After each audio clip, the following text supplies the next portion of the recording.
Have you ever met a person who hasn't ever heard the story of Titanic? Unlikely. Even if you ask a 10-year-old, they'll tell you exactly what took down the gigantic ship. However, some survivors of the sinking legend would beg to differ.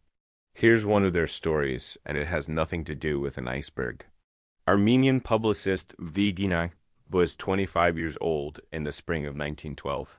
He described what happened on his journey to America on the most famous ship in the world in his memoirs. He's never mentioned an iceberg hitting the Titanic and always spoke about an explosion. And if what he said was true, something must have caused that huge explosion. So why doesn't anyone talk about this version of events today?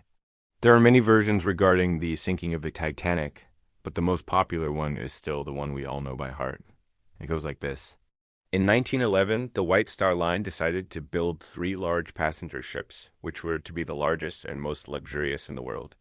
2 of them, the Olympic and the Titanic, were launched in the spring of 1911. These 2 ships were almost identical, except for minor differences in design and dimensions. The Titanic set sail from Southampton on its maiden voyage on April 10th, 1912. 3 days later, on April 14th at 11:40 p.m., the captain spotted an iceberg in the ship's path and turned the Titanic away from it. But it was too late. The iceberg tore a hole in the ship's side and water began pouring into the Titanic. It sank in the early hours of April and more than 1,500 people died. This version of events is based on various sources, including survivors' testimonials. However, there are also some inconsistencies in these accounts. For example, some former passengers and crew members reported hearing a loud explosion before the ship began to sink, while others claim that there's no explosion at all. There are even eyewitness accounts saying that the Titanic had been leaking water from the moment it left port. However, these stories have been ignored for over a century until now. So let's go back to Vaghinak Byurat's story. Back then, the British press had already decided that the ship had sunk because of an iceberg. So no one really paid attention to the story of the young Armenian. At first, he claims that everything was fine on board the Titanic until suddenly, around 1 a.m. on April 15th, he heard a loud roar. The roar seemed to come from the ship's boiler room and was followed by a terrible jolt. Byurat was awakened by a stewardess who told him to get dressed quickly and get to the lifeboats. A few minutes later, other passengers were running around the deck in their underwear, screaming and waving their arms. A woman from the nearby cabin opened her door and shouted to Byurat that the Titanic had hit something and was sinking. When Byurat reached the upper deck, he saw a group of sailors lowering a lifeboat. Hurry up, shouted one of them. But there were so many people waiting to be rescued that it wasn't possible to lower the lifeboats fast enough.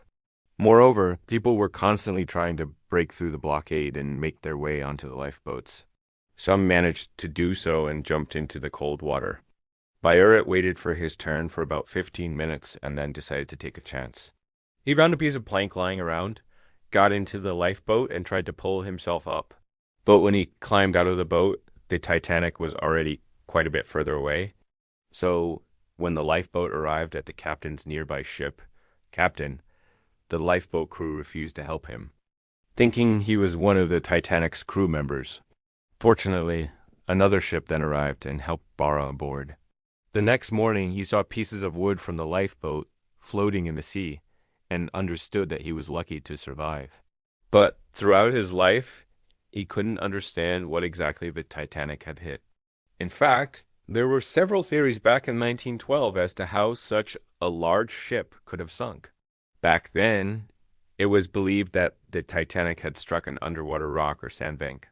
However, the official investigation commissioned by the White Star Line came to the conclusion that the damage to the Titanic had been caused by an external factor. They were able to prove this because the Titanic had a sister ship, the Olympic, which had been involved in 2 serious accidents prior to the Titanic's sinking. The White Star Line concluded that the reason for the Olympic S failure was that it had been built poorly and that the Titanic had suffered the same fate. But not everyone was convinced. The man who led the investigation was a retired captain named Lord Perry. He was a friend of the shipbuilder and a member of the company's board of directors. So it seems that he didn't want to admit that the problem was in the quality of the ship's construction. In addition, the investigation did not consider eyewitness accounts. It simply came to the conclusion that the damage to the Titanic had been caused by an external factor. Today, we tend to think that the Titanic sank because of a collision with an iceberg. However, the only evidence for this is a lifeboat crew member's account.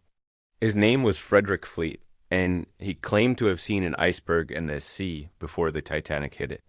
Many researchers believe that this story was made up, because back then, colliding with an iceberg was considered a shame for the captain and the entire crew. So Fleet decided to save face for the crew by coming up with a plausible explanation. According to him, after the accident, the crew lowered lifeboats into the water and tried to rescue passengers and crew members. But no one paid any attention to them. The lifeboat crew assumed that the Titanic's flares were fireworks and only realized the next morning that they were SO signals.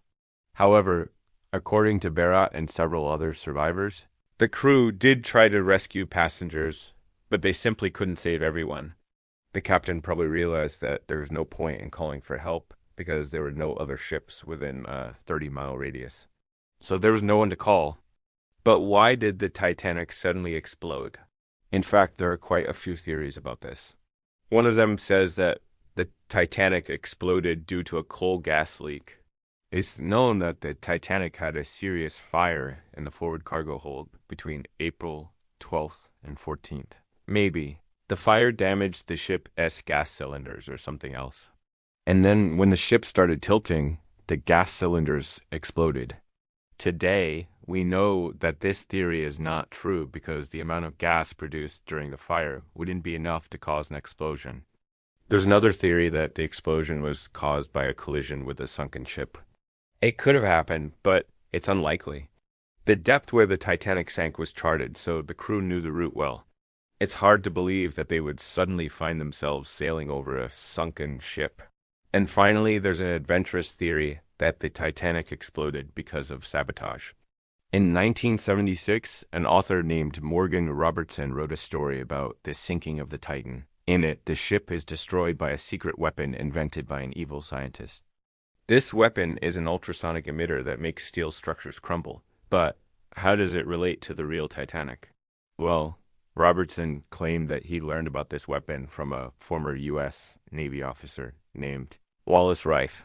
He allegedly told Robertson that he had decoded a message from a German spy who boasted that he had destroyed the Titanic.